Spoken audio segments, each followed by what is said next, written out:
नमस्कार मी आपलं सगळ्यांचं स्वागत आहे. आज रेरोड येथील सोसायटीमध्ये आलेलो आहोत. या सोसायटीमध्ये लोकांना जसं की या मुंबईमध्ये सर्वत्र एसआरएच्या ज्या स्कीम चालू आहेत त्या एसआरएच्या स्कीममध्ये सगळीकडे बिल्डरांनी फसवणूक केलेली आहे. कधी लोकांची फसवणूक, कधी लँड मालकाची फसवणूक, सरकारची फसवणूक, अशा पद्धतीची फसवणूक या ठिकाणी या स्कीममध्ये चाललेली आहे. आपण पाहतोय अशाच प्रकारे या ठिकाणी कॉन्टिनेंटल हाईट रेरोड या पश्चिम दिशेला एक मोठा टॉवर बांधलेला आहे आणि या टॉवरमध्ये एसआरएस स्कीम या ठिकाणी राबवली गेली.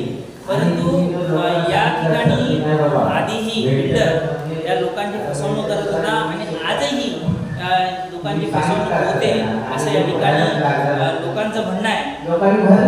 लोकांना कोणत्याही प्रकारची नोटीस न देता त्यांना भाडं आणि जबरदस्ती त्यांच्याकडून वसूल केलं जात आहे आणि त्या न दिल्यास त्यांच्याकडून एक्स्ट्रा चार्ज होणार असं या ठिकाणी सांगण्यात आलं आहे. आपण पाहूया आज त्या लोकांची मीटिंग आहे या ठिकाणी काय म्हणत आहे, त्यांचं काय म्हणणं आहे आपण या ठिकाणी आपरेश्वर कोऑपरेटिव्ह हाऊसिंग सोसायटी या सोसायटीचे कार्यकर्ते या ठिकाणी उपस्थित आहेत.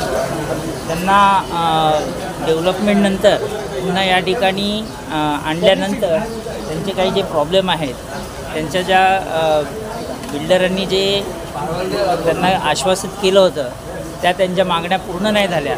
त्यासाठी त्यांनी आज या ठिकाणी मोठी मिटिंग घेऊन या ठिकाणी विकासकांच्या विरोधात आणि आपल्या लोकांच्या मागणीसाठी या ठिकाणी एक अजेंडा मांडला. त्याबद्दल आपण त्यांच्या कार्यकर्त्यांशी बोलून त्यांचं काय म्हणणं आहे पुढे ऐकूया. मी विचारतो साहेब, आपण काय अजेंडा एकच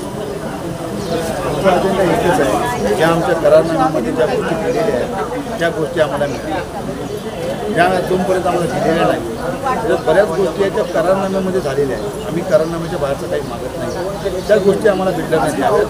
जर त्या देत नसतील तर आम्हाला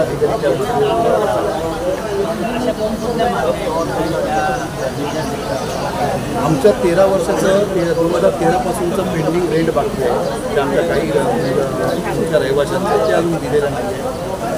तसेच कॉर्पोरेट फंड अजून आम्हाला दिलेला नाही आहे. आम्हाला जो FSI मिळालेला आहे तो FSI कुठे नाही आहे. आमच्या ॲम्युनिटीज ज्या सगळ्या अर्धवट आहेत, अजून एकही पूर्तता झालेली नाही आहे. तसेच काही मेंटेनन्स तो वापरतो आहे, काही गोष्टी तो वापरतो आहे, त्याचा मेंटेनन्ससुद्धा तो आमच्याकडनं करून टाकतो आहे. ह्या सगळ्या गोष्टींचा आम्ही विरोध करून त्या गोष्टीसाठी आम्हाला आता लिगल कोर्टामार्फत जावं लागतं.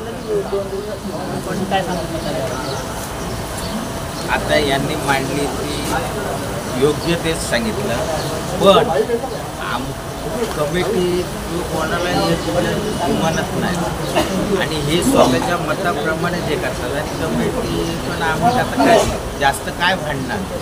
जे आमचं ठरलेलं आहे ते आम्हाला पण मिळायला पाहिजे. एकतर भाड्यासाठी आम्ही मुकलोच, जे ठरलेलं ते नाही. नंतर मग आता असं ठरलं की जे प्रतीक्षा नगरमध्ये संक्रमण शिबिरात राहत होते त्यांना फक्त इकडे आम्ही जे 500 रुपये रेंट भरत होतो ते तेवढंच भाडं देणार आणि त्याप्रमाणे ते पण टायमिंगवर देत नाही. आता आमचे रूम सरेंडर करून इकडे वर्षे लोक झाली होतानी इथे आले तर त्यांचे पहिला आम्हाला काय सांगितलं, त्यांचे ओरिजिनल पावत्या तिकडचा भाडा भरलेला ह्या आम्हाला द्या. तर आम्ही त्यांची सगळ्यांची एक फाईल तयार करून त्याच्याकडे द्यायला गेलो. तेव्हा तो काय बोलतो, मला ही बिलं माझ्याकडे नको, तुम्ही एक्सेल बनवा. एक्सेलवरून पण त्याच्याकडे पाठवली. त्याच्यानंतर ते सुद्धा झाल्यानंतर आता तो काय सांगतो, मग आपण 10-15 जिसका सरेंडर झाले म्हणजे ज्यांच्या पहिल्या सरेंडर झाल्या आहेत त्यांनी माझ्याकडे पावत्या दिल्या आहेत. त्यांच्या मी तुम्हाला लिस्ट पाठवतो. त्या सगळ्यांची जेवढी 10 नावं असतील तर 10 नावांच्या त्या फायली माझ्याकडे पाठवतात आणि वेळेवर तर देत नाही. यापूर्वीचं भाडं तुम्हाला मिळालं नाही 13% भाडं भरलेलं भाडं होतं ते 12पर्यंत आम्हाला त्यांनी दिलं. 13पासून प्रलंबित. 13पासून आहे ना ते जे ठरलेला त्याला कलेक्टरी मारली म्हणजे कसं आहे आणि मग तुम्हाला जे भाडाचा तो काय 6000 भाडं 2013 जे काय उर्वरित भाडं ठरल्याप्रमाणे त्या भाडं देण्यासाठी त्यांनी नकार दिलेला आहे, त्यांनी हात वरती केलेला आहे आणि आमच्या लोकांची फसवणूक केलेली आहे. आणि आम्ही त्या भाड्याची मागणी केली असता त्यांना आम्हाला गुडलक म्हणून देण्याचा 50,000 देण्याचं मान्य केलं, ते पण अजून दिलेलं नाही आहे. तर आमची मागणी आहे की 2013पासूनचं आमचं सर्व भाडं आम्हाला त्यांनी देण्यात यावं, जे त्यांनी आम्हाला मान्य केलेलं होतं. काय तुम्ही काय ज्या गोष्टी आता इथे लोकांनी सांगितल्या त्याच्या पासूनची जी भाडी आहे 2013पासूनची जी भाडी आहे ती भाडी आम्हाला आजतागायत दिली होती. ती भाडी जी आम्ही 500 रुपये परस्पर भरत होतो. आम्ही 2005 साली माडा संक्रमण शिबिरामध्ये गेलो होतो. त्याच्यानंतर जे 500 रुपयाचं भाड्याचं जे भाडं आहे तेच भाडं आम्ही यांच्याकडे मागितले आहे. भाड्यावर सुद्धा आम्हाला त्यांनी अजूनपर्यंत दिलं नाही. ती भाडी तशीच त्यांनी लागून ठेवलेली आहे. भरलेल्या पावत्या देऊन सुद्धा आम्हाला ते दिलं नाही. त्याच्यानंतर जे आम्हाला 2013पासून त्याप्रमाणे जर महाविद्यालयाचं भाडं ठरलं होतं ते त्यांनी 50,000 आणलं. ते या बिल्डिंगमध्ये काही इतर लोक स्वतःला स्वघोषित निवडून नसतात. त्या लोकांनी संदर्भ करून ते जे इतक्या वर्षाचं भाडं 50,000 आणून ठेवलं. 50,000 भाडंसुद्धा आम्हाला त्यांनी दिलेलं आहे. आमची लोकांची फसगत केली जाते. सर्वसामान्य लोक आहेत त्या लोकांची फसगत केली जाते. त्याच्यावरती आम्ही आवाज देतो. आमचं वेगळं काही नाही. ही अग्रीमेंट जी रजिस्टर आहे त्या रजिस्टर अग्रीमेंटमध्ये ज्या काही ॲम्युनिटीज आहेत ज्या काही मागण्या त्याच आम्हाला मिळायला पाहिजे. हीच आमची क्षुल्लक मागणी आहे. त्यांनी विचार करावा.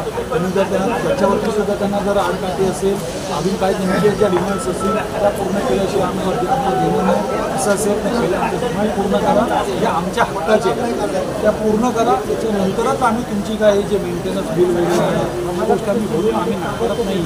पण लोकांची फसगत करू नका. काही लोकांना हाताशी धरू त्यांचं हेच चाललेलं आहे.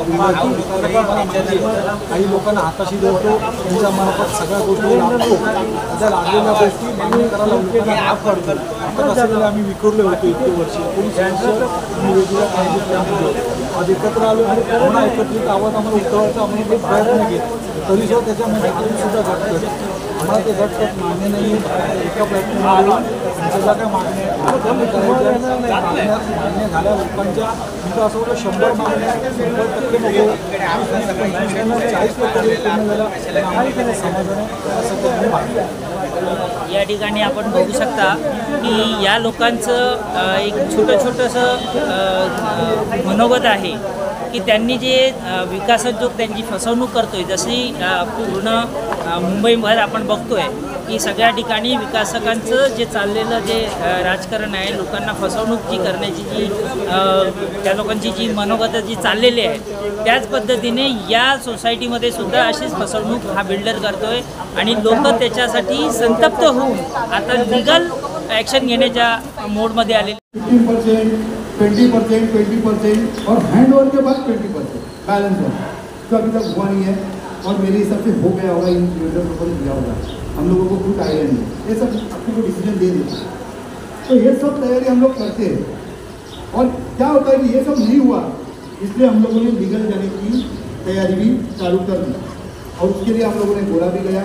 मैंने जब्दुद्दीन भाई को बोला कि अगर ए और बी सेम पैरामीटर पे बात कर रहे हैं सेम लेवल पे बात कर रहे हैं तो क्यों नहीं हम मिलकर उनसे लड़ेंगे. हम तो लड़ेंगे. ये वाले 100% लड़ेंगे. हमारी मेजॉरिटी पब्लिक उस बात के लिए सहमत है. आज बैठ के कुछ नहीं मिलने वाला. मैं पहले भी बोल रहा था अभी भी बोलता हूँ. आप बैठ के बात करके अगर उससे कुछ मांगने जाओगे वो देने वाला है नहीं. उसके लिए आपको लीगली जाना पड़ेगा. जैसे जो चीज़ आपको लीगली चाहिए जो चीज़ लीगली बोली जाए वो जज के पास ही जाना पड़ता है. तो वो भी हम लोगों ने चालू की. हम लोगों ने एक सॉलिसिटर हम लोगों ने अपॉइंट किया. उसके साथ हम लीगल डिस्कशन करते हैं. उन्होंने कुछ बातें हम लोग को बताई है. वो बातें चाहिए तो मैं थोड़ी देर में आपके सामने भी रख दूँगा. हमारे लोगों के सामने है हम लोगों ने रखी हुई है. फिर भी जो उस दिन मीटिंग में नहीं थी वो वापस सुन लेंगे. वापस उसके ऊपर डिस्कशन होगा. कुछ पॉइंट होंगे तो आप बताओ. ये हम लोगों की कोशिश है. जो हम लोग सोसाइटी वाले ही थे हम लोग इनके साथ ही थे. हम लोग अलग कब हुए अभी भी नहीं है. अभी भी उनको बोल रहे हैं कि हम तुम्हारे से अलग नहीं है. तुम हमारे साथ आओ जो हम कर रहे हैं. हम सही करें तो हमारे साथ चलो, हम गलत करें तो हमारा कान पकड़ो, लेकिन उन लोगों को गलत ही करना है तो हम उसमें कुछ कर नहीं सकते।